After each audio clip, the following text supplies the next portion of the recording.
What can be revealed and inferred, but not forgotten? Something when viewing a second time, your perception changes. I'll give you a second to write it down in the comments, like and subscribe while you're down there. Alright, out of time. The answer is a mystery. Well, if you couldn't guess by the title, you're inept as I am when it comes to solving riddles and mysteries, and you could very well be the target demographic for what I think to be my favorite mystery. And now hold your monocles. Monster is superb. Kanata no Astra is okay.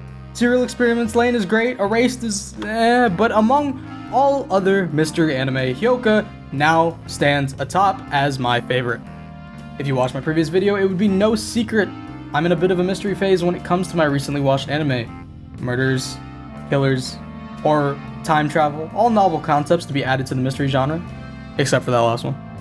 But slice of life? One wouldn't dream of doing such an outlandish thing, but Hyouka pulls it off nearly perfectly.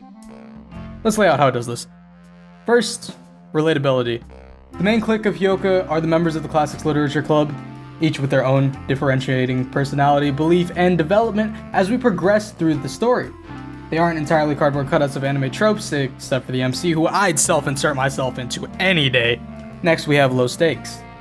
We are first introduced to a dull high schooler in an average high school in a reasonably sized town. There are no superpowers, espers, time-traveling watches, or supernatural beings grounding the story in reality, so the final enemy isn't going to be God or something. And finally, a clear message.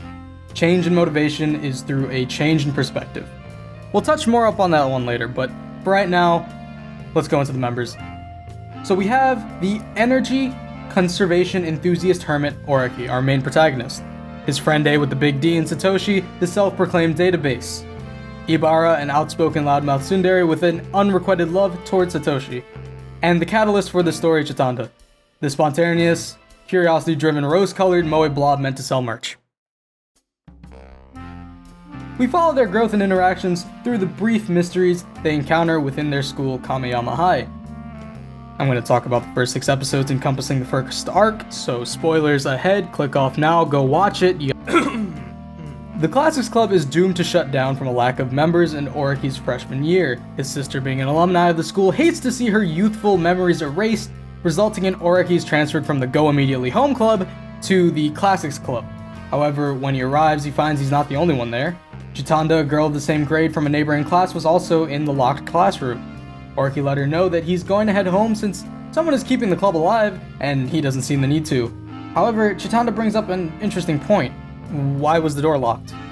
Oraki had the only spare key to the classroom, and Chitanda claims the door was unlocked when she entered. And so, the first investigation, the locked door mystery occurs. Along the way, Satoshi decides to join them, bringing the group closer together. The mysteries in this anime, they don't tend to be on the heavy or important side with no gimmicks to speak of, but most are used as a means to further character progression and development, handing the weight to the character dialogue instead. So, for the first arc, I Scream, Chitanda's wish is to lay her uncle, Sekitani Jun, a former student in the Classics Club, to rest in a meaningful way. To reach that end, she must remember what her uncle had told her before he had gone missing. After witnessing the detective work Oraki had completed with the locked room incident, Chitanda believes he is capable of finding the key to her lost memory.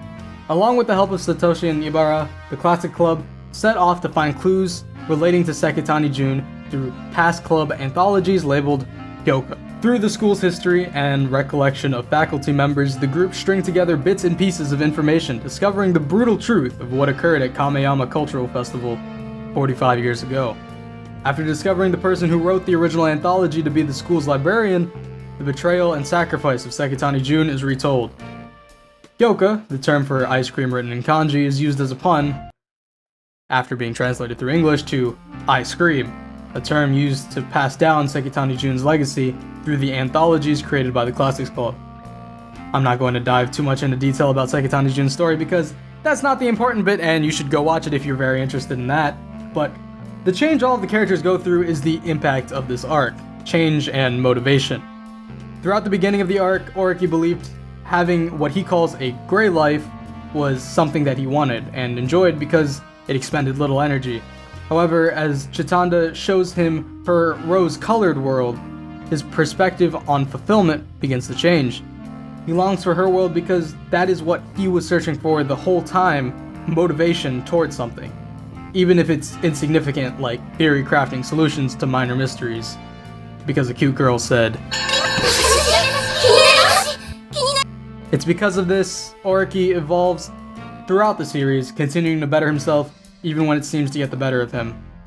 But if you want all that, you should just go watch it for yourself. Have yourself a damn good one. 316, out.